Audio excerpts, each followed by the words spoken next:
So as we have continued to do, we're going to demonstrate some movements here, but point to the underlying concept. So the primary thing that I want to reiterate within this video is two things: relational motion, so one thing stays still, one thing moves in relation to it, as well as the concept of patient positioning.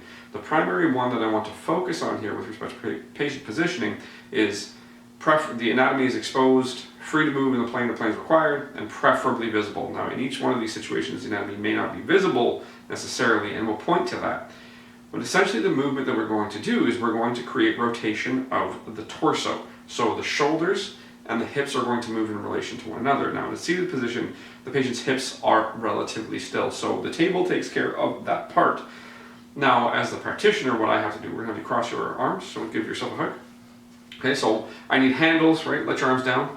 Right, just looking all the way down, sorry. I can do this, right? But now I'm doing something that's fairly uncomfortable. So we point to the concept that contact is control and control is safety.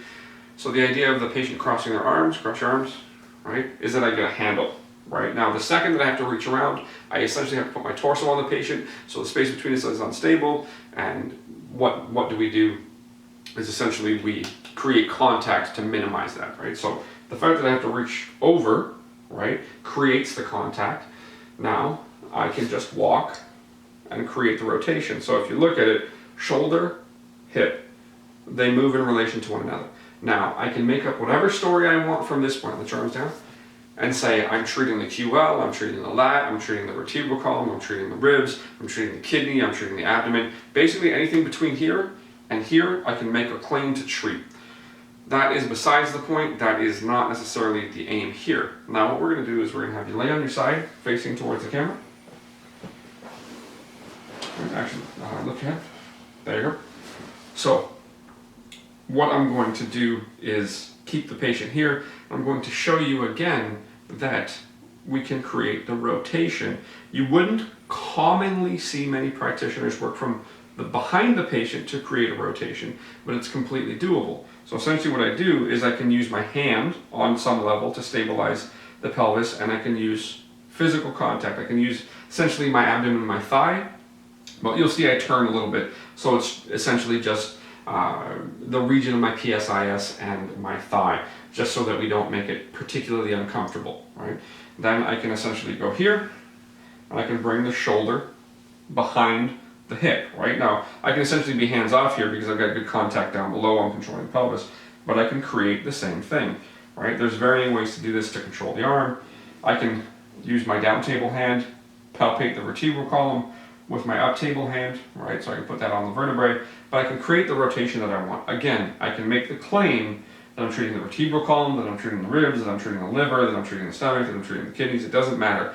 I can say that I'm treating the psoas here. I can make any claim that I want to, again, besides the point, because the central concept here is that when I put the patient in a different position, I can still get the same relational motion. I stabilize the hips, I move the shoulder, okay? Have you lay on your side facing me?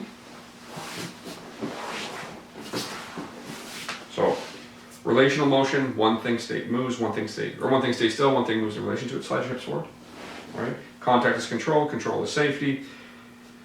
Patient positioning, so in this case, the anatomy that I would want to work on, if I take my choice, I'm probably not going to be able to see it, but the anatomy that I would want to work on would be free to move in exposed, free to move in the plane is required, and in this case not visible, as is the case in seated or if the patient is in front of me, right, or facing the other way rather. Now I can create the rotation, so now what I can do, straighten your bottom leg, let your top leg hang.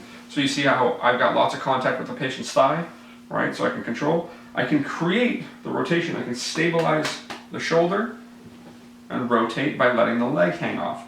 Or even in this position, right, I can stabilize the pelvis and rotate the shoulder behind the hip. So it's the relationship between the hip and the shoulder that creates this large rotation, right? So I can do that. So pelvis stays stable, shoulder moves.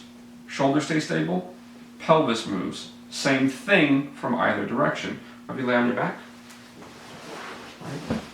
Now, if I'm standing in front of the patient as I just was, there is a certain degree to which I have to be very careful that I control the patient. That's why the body contact is especially with the thigh of the patient. I need to control the thigh of the patient because that allows for all that control. But now what we get to is a situation where the patient's very stable, right? And I can create rotation from either the top or the bottom, and I'll show you both. But the table starts to become the limiting factor. So cross your arms like a hug again, right? So from here, I can reach over to the patient's opposite shoulder and I can rotate them, right? And I can rotate them quite far, right? But the table keeps them stable, so I can do all that. Now I have to reach around to grab onto any anatomy that I may want to palpate. Again, I can't see it, and the table becomes my problem, right? The anatomy is not as free to move, right? This arm down, right? I can be somewhat creative here, but I have to take a long, kind of odd stance. This becomes more cumbersome for me, right? But it's the same thing. Shoulder moves in relation to relatively stable hip, right? Now, bend this leg, right? So now I can create the rotation just by pulling on the thigh. Shoulder's relatively stable, right? Rotation through the vertebral column, right? I'm treating the QL, I'm treating the glutes, I'm treating the psoas, right? I'm doing all kinds of things, whatever claim I want to make. But the underlying concept remains visible and stable. Relational motion and patient positioning, especially the anatomy is free, or rather exposed, free to move the plane if plane is required, and preferably visible, right? So this doesn't hit all my criteria. This isn't necessarily my top choice. I can take this further, right? And I can do this. This is essentially what some people will call a side roll while the patient's stable. I can reach over. Now I'm doing a lot of work, right? Now I can't necessarily palpate what I may be working on, but again, you can make any claim. So overall, hopefully the message is you've seen the same motion where shoulders and hips move in relation to one another. On one level you have stable hips and mobile, moving shoulder, stable shoulder, moving hip. I can do it in all positions, but some of them are easier for me. The one that will create the most motion is the one where there's the least stability of the patient, and that's the seated position. I can create the most motion of everything between the shoulders and the hips in a seated position. I can create quite a bit of motion with in some situations, more work for me in the lateral position, whether I'm in front of the patient or behind the patient, and then in the supine position, I have to do a lot of work. So again, the movement is the same.